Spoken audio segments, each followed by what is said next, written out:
సీతమ్మ వారు నేపాల్లో పుట్టారా? అయోధ్య రామ మందిరానికి నేపాల్ నుంచి పవిత్ర జలాలు ఎందుకొస్తున్నాయి? విగ్రహ ప్రాణ ప్రతిష్టలో నేపాల్ పరోక్షంగా ఎందుకు పాల్గొంటోంది? సీతమ్మ వారు జన్మించిన జనకపురి నేపాల్లోనే ఉందా? అసలు అయోధ్య రామ మందిరానికి మన పక్కనే ఉన్న నేపాల్కు సంబంధమేంటి? అసలు ఈ ప్రచారంలో వాస్తవం ఎంత?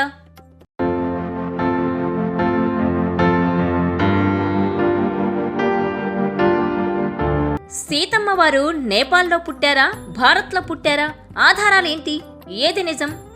రాముడి కథే రామాయణం, మనిషి జీవన విధానాన్ని తెలిపే మహాకావ్యం. అయితే ఈ మధ్య విడుదలైన ఆదిపురుష్ సినిమాలో సీతాదేవి జన్మస్థలంపై వివాదం రేగింది. ఇంతకీ సీతమ్మ వారు ఎక్కడ పుట్టారు? అయోధ్యలో జన్మించాడు కౌసల్యాతనయుడు శ్రీరాముడు. సీతమ్మ తల్లి మిథిలానగరంలో జన్మించింది. రాముడి మామగారైన జనకుడు పాలించిన రాజ్యమే మిథిలానగరం. బీహార్ నుంచి నేపాల్ వరకు ఈ మిథిలా రాజ్యం విస్తరించి ఉందని చెబుతారు. ఈ రాజ్యాన్ని విదేహ రాజ్యం అని కూడా పిలిచేవారట. ఆ పేరు మీదే సీతాదేవికి వైదేహి అనే పేరొచ్చింది. అప్పట్లో జనకుడు ఉన్న రాజధానే ప్రస్తుతం నేపాల్లో ఉన్న జనక్పూర్. ఈ జనక్పూర్లో భూమిని దున్నుతుండగా సీతమ్మ తల్లి ఉద్భవించిన నగరం ఇది. రామయ్యను పెళ్లి చేసుకున్న నగరం కూడా మిథిలా నగరమే.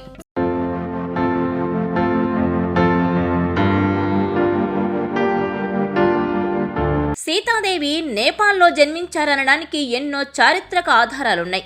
సీతాదేవి జన్మించిన ప్రాంతం జనక్పూర్ అనే విషయాన్ని కాలక్రమేణా ప్రజలు మరచిపోయారు. సుర్కిసోర్దాస్ అనే సన్యాసికి 1657లో ఇక్కడ సీతాదేవి విగ్రహాలు లభించటంతో ఇక్కడి ప్రజలు తమ చరిత్రను తిరిగి గుర్తు చేసుకోవడం మొదలుపెట్టారు. ఆ చరిత్రకు చిహ్నంగా 1910లో వృషభాను అనే నేపాల్ రాణి జానకీ మందిర్ పేరుతో ఓ ఆలయాన్ని నిర్మించారు. వేల గజాల విస్తీర్ణంలో 150 అడుగుల ఎత్తున్న ప్రాకారంతో పాలరాతి గోడలు, అద్దాల మేడలతో నిర్మించిన ఈ ఆలయానికి అప్పట్లో 9 లక్షల రూపాయలు ఖర్చయిందట. అందుకనే ఈ ఆలయానికి 9 లాఖ్ మందిర్ అన్న పేరు కూడా ఉంది.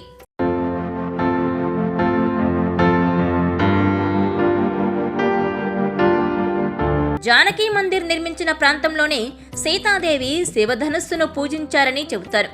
సీతారాముల కళ్యాణం జరిగింది కూడా ఈ స్థలంలోనే అని భక్తుల విశ్వాసం. అందుకనే జానకీ మందిరంలోని నైరుతి దిక్కున పెద్ద వివాహ మండపాన్ని నిర్మించారు. ఏటా మార్గశిర మాసం శుక్ల పంచమి రోజున ఇక్కడ వైభవంగా సీతారామ కళ్యాణం నిర్వహిస్తారు. ఆ రోజే సీతారాముల వివాహం జరిగిందని అక్కడి ప్రజల నమ్మకం. కానీ తెలుగువారు శ్రీరామనవమి రోజునే ఆయన కళ్యాణం నిర్వహించుకోవడం ఇక్కడి ఆనవాయితీగా వస్తోంది. అంటే సీతాదేవి భారతదేశంలో జన్మించలేదు, నేపాల్లోనే జన్మించారని పురాణ గాథలు చెబుతున్నాయి. అందుకే మన దేశంలో ఎంతో పుణ్యకార్యంగా జరుగుతున్న రామమందిర పునర్నిర్మాణానికి నేపాల్ ప్రభుత్వం పవిత్ర జలాలను పంపిస్తోంది. సీత పుట్టింటి నుంచి అత్తింటికి విగ్రహ ప్రతిష్టాపన కోసం పవిత్ర జలాలు రావడం, నేపాల్ సీతాదేవిని ఆ స్థాయిలో ఓన్ చేసుకోవడం విచిత్రమే కాదు. అదే మరి కలికాలంలో కూడా సీతారాముల పేరులో ఉన్న మహత్యం అంటే.